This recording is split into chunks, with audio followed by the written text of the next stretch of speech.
Hey now. Has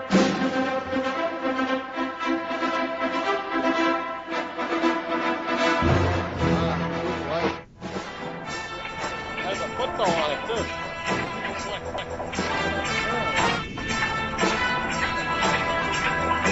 I gotta.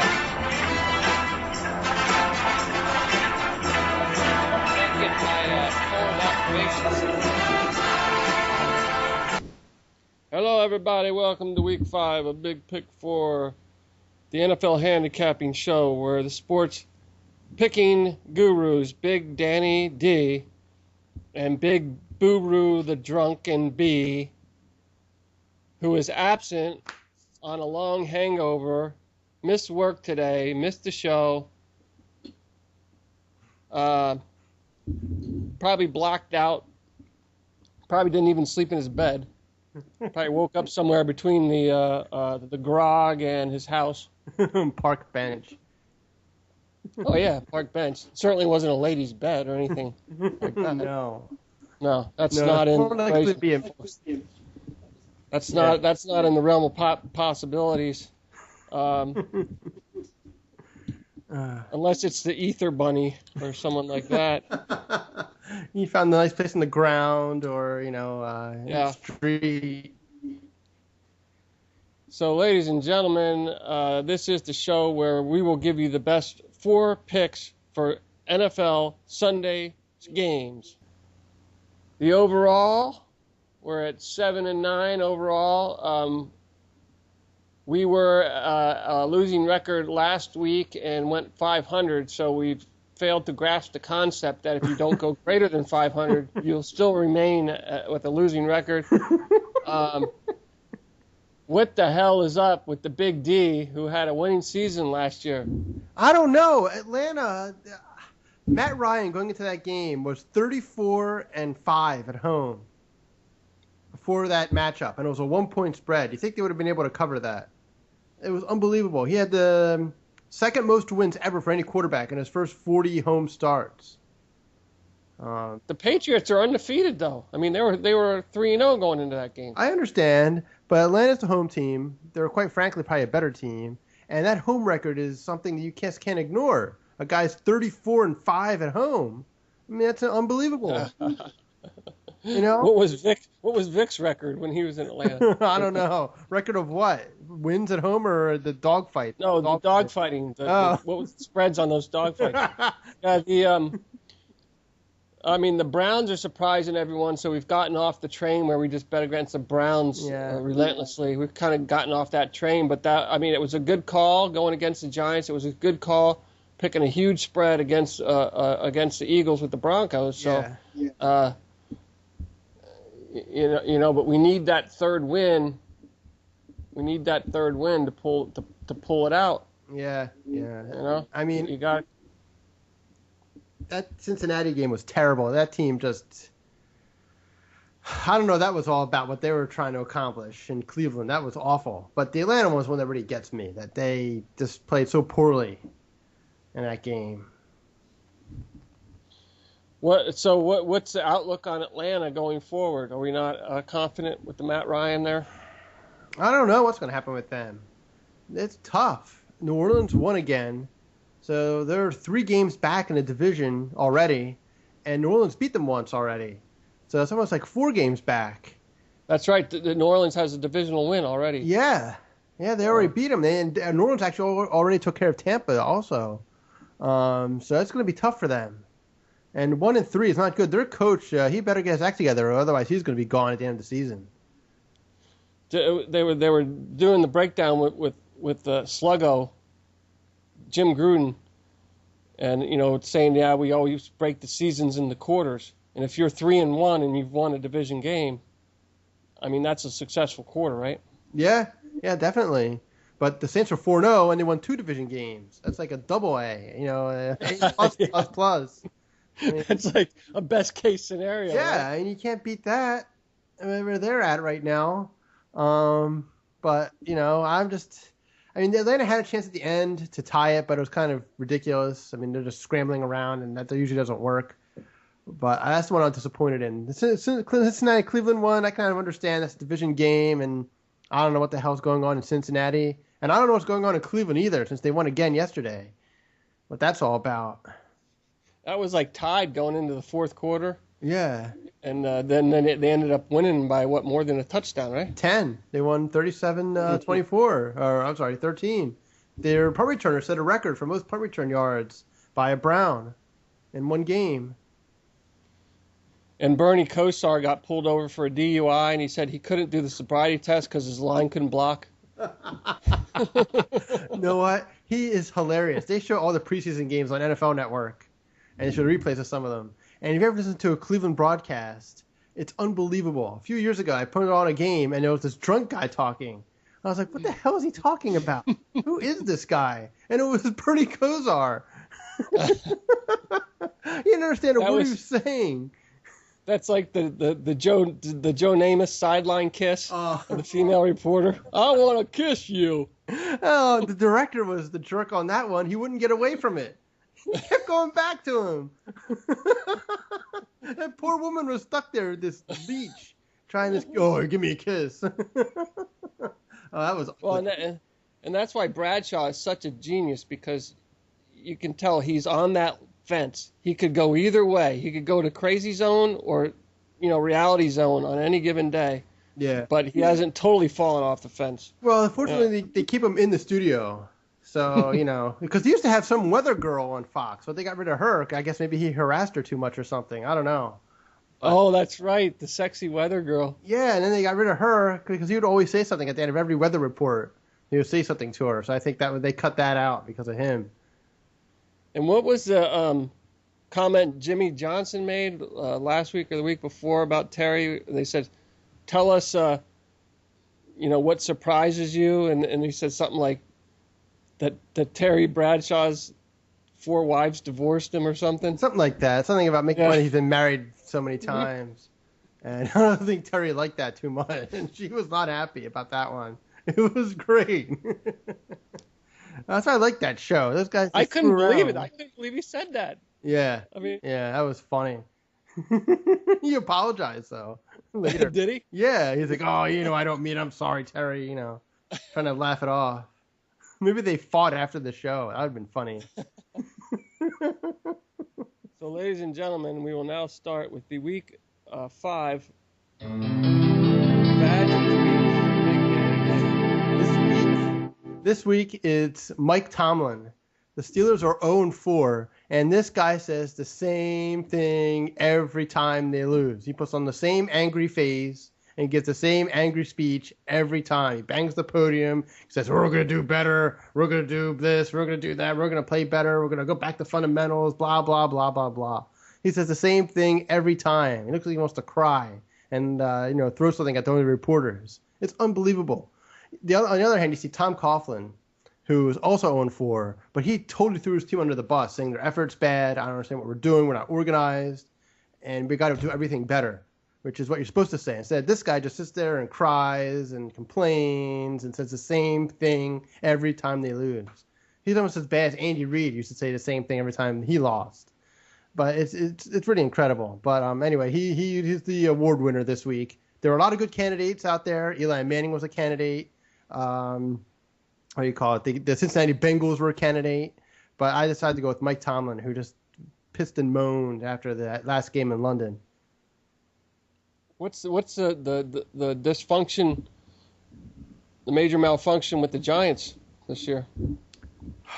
Coughlin? Maybe, even though that's not all his fault. He probably eventually will be blamed. I just don't think the team listens to him. The other thing is injuries. Injuries have really hurt that team. Their offensive line is totally banged up. Their defense is banged up. They just traded for another linebacker today. Eli's had a terrible season. The total 180 of his brother. His brother has 16 touchdowns, no interceptions. He has 11 interceptions already. He's on pace to set an NFL record with 40 interceptions, I think, for a season, which is terrible. That's worse than Mark Sanchez ever did. So, I mean, there's all kinds of stuff going on. There just seems like a really bad combination of things. And they can't do anything now. I mean, you're not like other sports. You can just fire the coach in the middle of the season, like in baseball or hockey or something. You just have to ride it out and see what happens. So is that against the rules to fire a coach midseason in NFL, or it just doesn't happen? No, it just doesn't happen unless it's a really toxic situation. It just doesn't happen. It's too hard to get reorganized because the head coach organizes everything else. They have a structure, and most teams don't want to destroy that structure. And sometimes it had to do it like maybe the last 2 or 3 games in the season. You say, all right, get out. You're going to be fired anyway. But you need that head guy, and then everything filters down. I mean, you go back to what happened to the Saints last year when they had to start off the season. They had no Sean Payton, and they had no Joe Vitt, who eventually took over as the head coach. And they were totally dysfunctional. They had no idea what to do. Problems with challenges and timeouts and game planning. You need a head coach. You just can't abandon your team that way. Well, like we were just talking about the Saints with their head coach back. Look at the impact. Yeah, definitely. Yeah, 4-0. Can't argue with that. Drew Brees has been playing great again. But it helps to have that head guy. You need your leader. And then everyone else follows him. It's like with any other business. You have a structure. You have a leader. Then you have the subordinates who follow that leader and do their jobs. So that's why it's so important. I've had Sproles on fantasy, and I was very frustrated. I think I dropped him, but then he was looking real good last week. Yeah, well, you can't, it's tough with him because one week he could be good, the next week he's going to do nothing. It's just the structure of their offense. It's very difficult to have anyone in their offense other than Breeze, Graham, and Colston. Other than that, one week Robert Meacham or Greg Stills could have a great week. The next week could be Sproles or somebody else or one of the running backs. Yeah, it was so funny because I'm into this week-to-week fantasy teams. I had $15 in this account, and it was like, $500, win $500, put one team together for 1 week, and I'm like, oh, man, it's like taking candy from a baby. I'm like, thank you for my $500. I came in like 200th out of 220. Wow. It's tough. And there was no restrictions on who I could pick up. I could have put any team, I assembled any team I wanted. I came in 200th out of 220 people. You mean once a guy takes a player, it is not out of the pool? No. And you can pick anyone you want. And it doesn't cost you anything? It's not like an auction? No. Or... It's a $15 buy-in and $500 payout. You can pick any team you want out of all the players. They never come off the table. It's all about luck. And I came in 200th out of 220 people, and I was like, oh, this is easy. I got this. Nope. It's all about luck.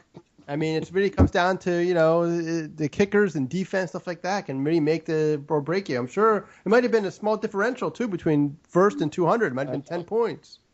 I did a side-by-side, me with the first-place guy, and it was like a couple guys that made the difference. It wasn't a blowout by any means. It was like Chris Johnson had a bad week. Yeah. Go figure. That's going to happen, right? Yeah. That's why football is so hard. Yep.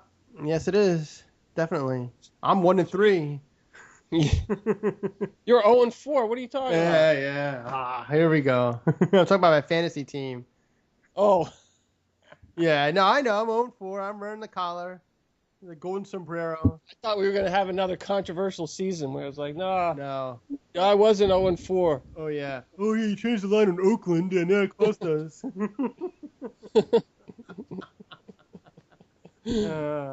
So Brian is probably just now rolling out of bed because the hunger meter was greater than the hangover meter. Yeah, he's going to Omar's for some food. Mm-hmm. That little convenience store next to his apartment building. Man, he's got an uphill battle because all these women on these dating sites, they're all like, I love to travel. I love to go to the beach. I love to go to concerts. You think Brian's going to take a woman to any of those things? I doubt it. He's going to take them to Burger King. Yeah. He's like, what? Will you come clean my apartment? Yeah. They need the EPA to do that. Not a woman. Hazmat suits. Yeah. It'd be like I've heard Love Canal, the old Love Canal in Pennsylvania. I've heard some stories about what goes on in that apartment. What the current cleanliness level is, and they won't. Not sounding good, huh? No, they wouldn't put prisoners in there. It was like the Hanoi Hilton might be a better option. Yeah. If you're looking to check in somewhere for the weekend. Yeah, today they had a story in the news about all these rats in a park. And so we just said they must have escaped from Brian's apartment. So, ladies and gentlemen, we will now have the combined picks for Week 5 from Big Danny D. All right, our first combined pick is Detroit at Green Bay. Green Bay is favored by 7.5. We are taking Green Bay. Green Bay is coming off a bye week and they're at home.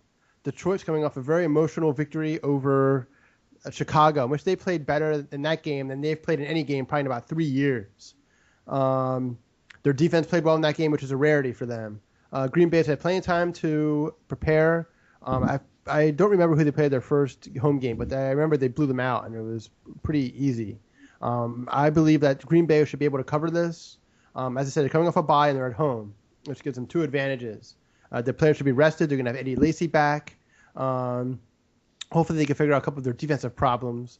But it's not like Detroit's bringing the 85 Bears defense with them either. So I expect Aaron Rodgers to have a big day. The Detroit secondary stinks, and I believe Green Bay will be able to cover this. I think they'll win by 10. I don't think it'll be a blowout by any stretch because Detroit's not a terrible team. But Green Bay should cover this, and I would take them minus 7.5. It's a -7 now. Oh, -7, okay. Yep.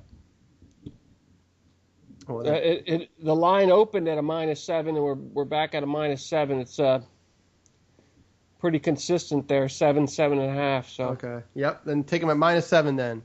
Definitely. So there you have it, your Green Bay Packers, and moving on to the second combined pick, Danny D. All right, the second combined pick is San Diego at Oakland, -4 for San Diego, even though it's a road game. This game got moved to 11:35 Eastern time on Sunday night because of a baseball playoff game being played there on Saturday, and it takes them too long to convert the field to football, so they moved it to a night game in California to be 8:35 local time out there. Just on a side note, that stadium out there is a disgrace. They've had 2 or 3 times this year when that stadium's been flooded by sewage from broken sewage pipes. It's awful. It's disgusting. It's really Major League Baseball's fault. Bud Selig's dragging his feet. Moving the Oakland A's have a deal to move to San Jose. They have the trucks and the bulldozers, everything ready to go to build the stadium, but they won't let them go. It's something to do with television territorial rights with the San Francisco Giants. But anyway, so I blame them for this. So they moved that game to that night, and Terrell Pryor's coming back for Oakland, but I don't really care. Phillip Rivers is playing great. Mike McCoy has this guy just playing unbelievable football. He's completing something like 70-something% of his passes. He's thrown for over 400 yards twice already in 4 games, and over 300 in 3 of the 4. So I believe that San Diego will be able to win this game and cover the -4 spread. They win by a touchdown. It covers. I understand the field's not going to be in great condition, but I just Oakland looked terrible last week. They just seemed like they peaked with the first game, and then they've just sort of crashed since then. So take San Diego and Phillip Rivers, who's been unbelievable. Is Jason Campbell still with the Raiders? No, he was the deactivated 3rd quarterback with the Browns yesterday. They have Matt Flynn as the backup, and he was awful. Wow. So who's QBing now for the Raiders? Terrell Pryor, former Ohio State quarterback. He got kicked out of school, and he was put into the supplemental draft a couple years ago, and they picked him. And now he's their starting quarterback. He's a little raw, but, I mean, San Diego's defense isn't great, but Phillip Rivers, as I said, has been so good. I think he's going to tear that team apart. So there you have it, ladies and gentlemen, your combined picks of Green Bay and your Chargers. I mean, they might as well be playing in London, the 11:35 p.m. Sunday game, right? Oh, that would be 4:30 in the morning in London. I don't think that would work out. East Coasters, 11:35 p.m. Yeah, it's our time. It's 8:35 out west when they're starting to play. It's not 11:35 West Coast time. That'd be nuts. It's like live from Oakland. It's NFL. Yeah, pretty much. It's ridiculous. I mean, just tell how little the NFL really cares about that game.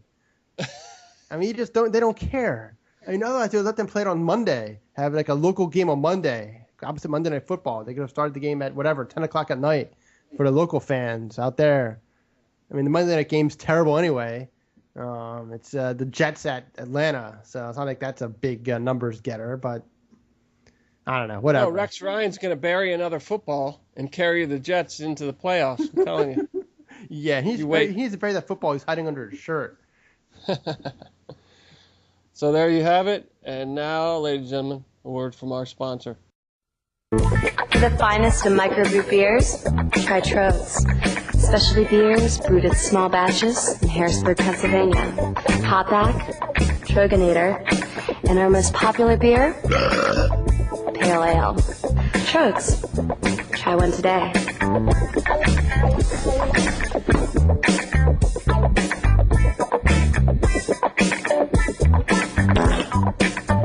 What? It's natural. And we're back, ladies and gentlemen. Did you, Danny D, did you ever get to see our sponsor from last week? Yeah, the damn Tampa Bay Bucks. Ugh. They've been a sponsor now for 2 weeks running. That's pretty consistent. Yeah, You know. yeah, it's really helped them out. They have a ton of problems. That team. But I was actually getting that sponsorship through my Freeman connection, which is now gone. Yes. So that sponsorship kind of dried up. Had a little connection there. He dried up. He was terrible. He had a 45% completion percentage. That's terrible. For a guy his size, it's ridiculous. How many NFL quarterbacks have been gone from a starting quarterback, and then by week 4 they're banished to the suite, and then week 5 they're out? Tim Tebow? No, he was never a starter. Yes, he was. He started for 7 or 8 games for Denver, and then by next season he was on the bench, and then this year he's out. Completely. He's totally out of football. Freeman will get a chance with somebody. It happens. Guys are bust. Freeman's not going to get a chance until next season. He's not going to get a chance this season. Why? He's a free agent. He can sign whoever he wants. No, but they're saying something to do with he's getting paid his full salary for this season. They still have to pay him, but he can still sign with another team. That's right. No, but he won't sign with another team unless they pay up. And nobody's going to pay up. They tried to trade him. Yeah. Nobody would take. So they're going to wait until the season's over. He's going to get his $8 million or whatever it was, and he'll be available for next season. Yeah, for Jacksonville. They could use anybody. That's the worst team ever put together. There's an office pool at work, and St. Louis 11.5 point spread over Jacksonville. Jacksonville so far is 0-4 against the spread. I picked St. Louis. Jacksonville is so awful. I mean, they lost the current spread for the game next week against Denver is 27.5. Oh, it's next week. Yeah, I was going to say, wasn't there a big spread with Denver? Yeah. 27.5 point spread. And they could lose by that much. It wouldn't be shocking. There was a great article. It was they were talking to a handicapper, a bookie in Vegas, an odds maker in Vegas, and they're saying, what's the spread on Denver, Alabama? It was an interesting article. The spread on Denver, Alabama is like 45 points. Yeah. And they said the spread on Alabama, Jacksonville was like 7.5 or something. Yeah, that Jacksonville team, that's brutal. They traded away their left tackle this week. That new coach there, I don't know if he knew what he was getting into with that group. They're awful. Terrible. That's what I remember back in the day when the Army actually went to bowl games, and they played Alabama in a bowl game in the early 80s.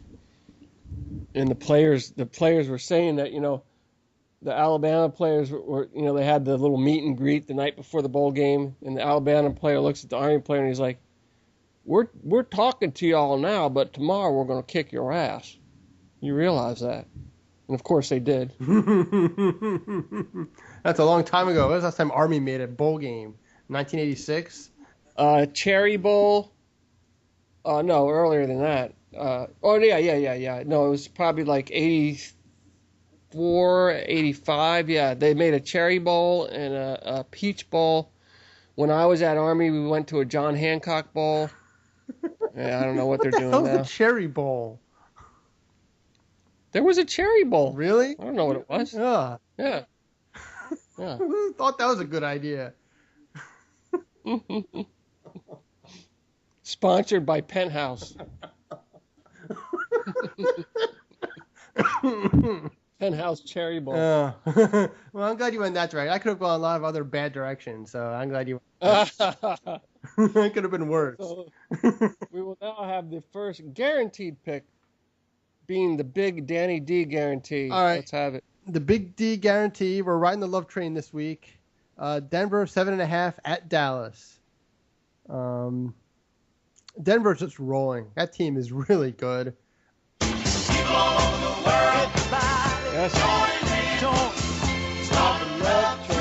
The love train. Yeah, Denver. I mean, they killed the Eagles by 32. Dallas defense is a mess. They got destroyed by Phillip Rivers last week in San Diego. What was funny is, a side note in that game was I was watching that part of that game, and Moose Johnson, who was a commentator and former Cowboy for Fox, was saying, "Oh, this guy Bruce Carter, he's a great cover linebacker." Well, I saw that guy get beat for 75 yards and a touchdown on 3 different plays and one sequence. So I don't know how great he can be. And apparently he was so great that he got benched this week. So I don't know what Moose Johnson was talking about. Dallas defense, they don't have the playmakers. I don't understand why they switched their system to a 4-3 from the 3-4. They were more built for that. They have guys playing out of position. They have guys who don't know what they're doing. And they get ripped to shreds. Monty Kiffin's defense when he was at USC was awful. They got killed every week. And it's the same thing's happening again in the NFL. And the Denver is just incredible. They can beat you so many different ways. If you try to take the pass away, they can start running. And you try to take the deep pass away, they start throwing screens. I mean, Manning is such a masterful way of coming up to the line very quickly, running a hurry up, but then slowing things down, analyzing the defense, and then picking it apart bit by bit and just killing teams. I mean, the guy, as I said before, has 16 touchdowns, no interceptions. So I have to go with this group until they lose. I mean, they're not going to lose for a while. The next week it's against Jacksonville. They're going to crush them too. The real test is going to come when they play against Kansas City, who has a really good defense. And I think they match up with them. But anyway, that's for a different week. But for this week, they're going to blow out Dallas. I mean, I expect them to win by at least 20 points against Dallas. So everyone go out there and bet on Denver this week. Minus 7.5 on the road. So big Danny D trying to pick up his first guaranteed pick. He's got a long road to hoe here. Coming off an 0-4 deficit. You got to win 4 in a row. Yeah, I got to win more than that. He's jumping on the love train with Denver. And we will now have the guaranteed pick in absentia from the town drunk, the big Boo-Roo himself, the chief buffoon of Collingswood, big Brian B. Let's have All right, the big buffoon's guarantee this week, and he's 4-0 for being a buffoon. I have to give him credit for that. He is taking Carolina -1 at Arizona.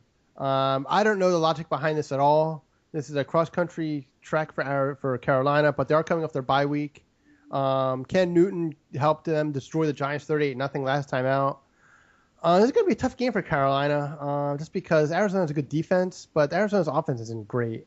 And it's a low spread, so all they do basically is really have to win the game, which I believe they're capable of. I really have nothing positive to say about this game. I wouldn't have taken it, but this is his choice. I think I would have taken Kansas City -3 at Tennessee, because I think they're going to beat Tennessee. But anyway, he's taking Carolina. Cam Newton against the Arizona defense. Arizona's beat up a little bit. They spent the last 2 weeks on the East Coast playing against New Orleans and Tampa. And they actually stayed, before they played Tampa, they stayed in Bradenton, Florida, before going back home after the game. They're not facing a rookie quarterback this time, so it's going to be a little harder for them. So Carolina -1. Why not? It's low spread, and they have a decent chance to win that game. What do you mean they stayed in Bradenton, Florida? I live in Bradenton, Florida. Nobody told me about this. Yeah, they stayed there. They, I guess they should have checked with you, but they went from New Orleans. Yeah, they didn't check with me. I mean, I could have hooked them up. I'm sure. A little night out on the town or something. What's that? Ybor City down there?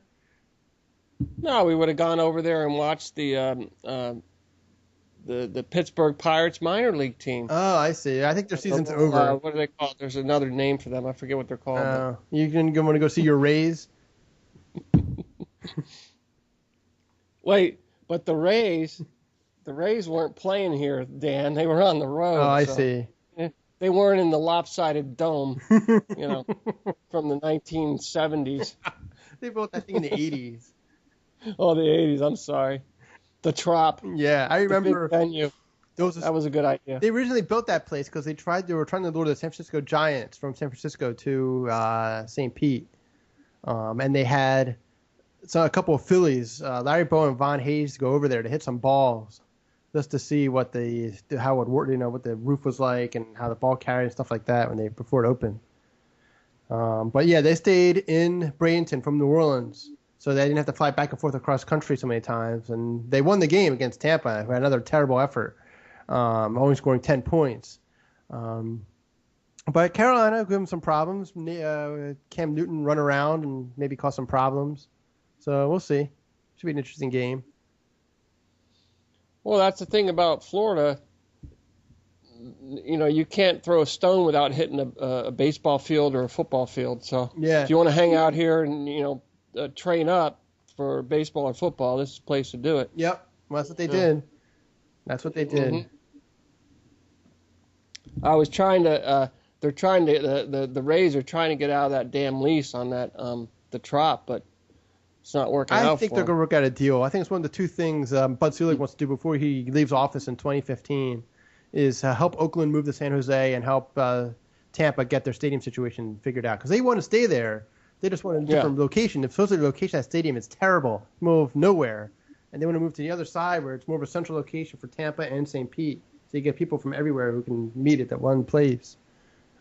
Well, I think if you're in this area of the world, you need to have a stadium where it opens up onto the Gulf. You get a little water effect going. Yeah, it'd be neat. Over in Clearwater or somewhere. Yeah, a nice retractable roof stadium would be nice, but we'll have to see. And it's going to take time. Retractable roof. I didn't even think of that. Yeah. So if it's a nice day, you can open it up, even though it'll only be in April. The rest of the season is going to be too hot. No, but that's fine. But why can't they do a deal where they've got some type of a shaded stadium with like big fans? Why do we got to? Why would you want fans? That could have an effect on the ball. You can't do that. Yes, that's why we would train to that. We would train to that. We would know how to hit in our own stadium. Can't do that. And the problem is Jeffrey Loria, the owner of the Marlins, screwed everybody else in that state by what he did, promising all this stuff and then dismantling the team. So it might be difficult to get the funding from the governor. So we have to see what happens. Oh yeah, the genius of with Ray Hudsenga with the Blockbuster video, where with the advent of streaming online, we're all going to drive to the Blockbuster to get a video to bring home. Didn't really pan out. Well, it did for a while, but he's out of that business. That guy got out of that 10, 12 years ago. And he just owned the Dolphins, but he hasn't owned that team in a very long time. Some other guy, I forget his name, owns the Dolphins. Steve something, I forget his name. I don't know. Some old guy. I don't know who he is. Well, the Dolphins are doing okay, right? Yeah. Yeah, they're not bad. I think they're 3-1. Right. So, ladies and gentlemen, your Week 5 wrap-up will be the Packers, Chargers, Broncos, and Panthers all favorites. 3 road teams.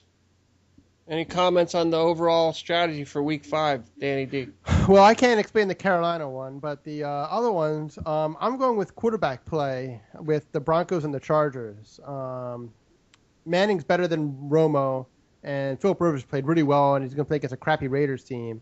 And the Packers, I'm going with that they're home, and after a bye week, they've had some chance to reorganize things and get things together. And, Mike McCarthy's a smart guy, and I think they will. So that's why I like that one too. But something that just happens. I think you have these dominant teams like the Broncos. It doesn't matter where they are. You kind of have to go with them sometimes because they're the better team. They're going to win 13, 14 games, and they're going to cover the spread most of the time too when they do it. So hopefully there will be some good news next week. We need I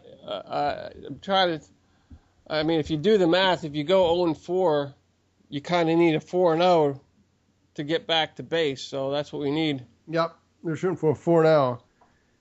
And in Brian's absence, I do have a man violation. Oh, that's right, ladies and gentlemen. We will now have a what do we call this when you stand in? A stand-in man. Yeah, you know, like when A seat filler. a host is gone from the Today Show when Matt, you know, is gone for the day. Yeah, you got a host, but Dan, you have to say, "Hello, everybody. I'm Dan Kaiserman, standing in." You have to always mention the top guy, right? You can't just go out there. Oh, is he really a top guy? No, but you got to say, and I'm Brian is on hangover today, so I'm Dan Kaiserman filling in. Yes, I am filling in for the great drunkard of Kongswood. And on a side note, just to give an update on one of our prior violations of Ed Kuhn watching Little League Baseball. Believe his family owns a farm in New Jersey, and I believe he's planning on building his own Little League field on the farm. You know, so he could be right there. So he could drive his van up and look and spend time with the kids right there. You know, and have the hot dogs there and everything. So a little camp for the kids to come. That's right. Little League. Camp Kuhn. That's on the up and up. But anyway, this week's violation is a man who has barbecue rules. Who is Brian, who has barbecue rules. He has 35 barbecue rules. I can read some of them. Most of them are pretty asinine. But it must be in the summer. It must have a... But wait, Dan, this is what he was going to post on his now defunct Man Cave website, right? No, these were rules for men that he was going to have on his stupid website that he just didn't pay for anymore. That was awful. Stupid Alpha Joe. But Dan, the whole joke of this concept is a man following Brian's lead. Yes. Well, anyway, this is his lead for a barbecue. So some of his rules are: must be in the summer, it must have a pool, must be during the day, cannot be at night, must have plenty of alcohol, must be on the weekend. He must annoy and complain to host about free barbecue. Must wear really ugly sweatpants and ugly T-shirt. Must talk about work even though it's not a work event. Cannot eat anything resembling a vegetable except corn. Must be at least 5 guys. Let's see. No kids under 5. Must be on a Saturday, allowed for a recovery day. Food must be grilled outside. Must have music. Must have volleyball. No flip-flops with socks. Food must be made on a real grill, whatever that means. No Miller High Life Light in a can or other lousy beer. Let's see.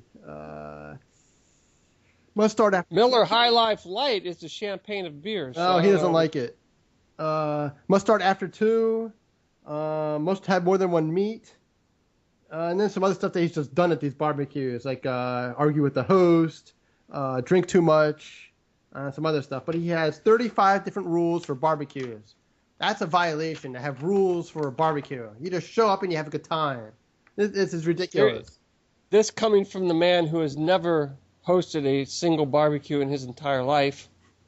He's going to tell us all how to do it, right? Yes, he's complained to the host about the food that's being produced at the barbecue. Like, you know, they should have another food, instead of making hot dogs and hamburgers, he said they should have chicken legs also. Even though he's been an invited guest. You know, you can't do that. But to have a pool and must be at night, must be this, must be that. I mean, come on. Who has rules for a barbecue? It's unbelievable. Well, let me tell you my brother's wife's rule for Thanksgiving. When you invite family over for Thanksgiving, the brother-in-law should not wake up on the morning after Thanksgiving and spill an entire bowl of gravy under the refrigerator while trying to make a second turkey meal in the morning. So Brian can tell you all about that. He's so concerned about getting all the food out of the refrigerator that he spills a bowl of gravy under the refrigerator on the morning after Thanksgiving. Oh, that's so disgusting. After Oh. all the cleanup you've done the night before, right? To clean up the whole thing, Brian wakes up bright and early and dumps a bowl of gravy under the refrigerator. That's a miracle in itself. They woke up early. Oh no! Before anybody's up, because the food alarm went off, the chow alarm went off. That's better than any kind of audible alarm when it comes to Brian, right?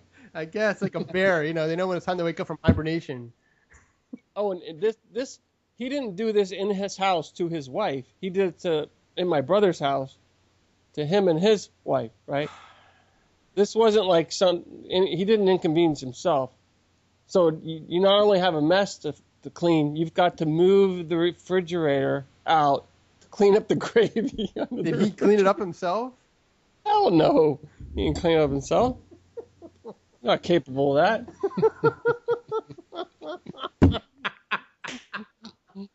Oh, that's terrible. Yeah. Yeah. Got So, ladies and gentlemen, what you need to do is, I can't believe I didn't. I didn't inform you of this earlier. I'm sorry. It was out there. It's my oversight that you can take donated clothes, and those go for like $5 a pound overseas. And then you skim off maybe 3% of that to charity, and you bank the rest of it. All you have to do is put these bins in front of businesses, say donate clothes to the needy. You ship those overseas in bales. You're getting $5 a pound. You skim off 3% to quote charity, nonprofit, right? You're bankrolling the rest of that.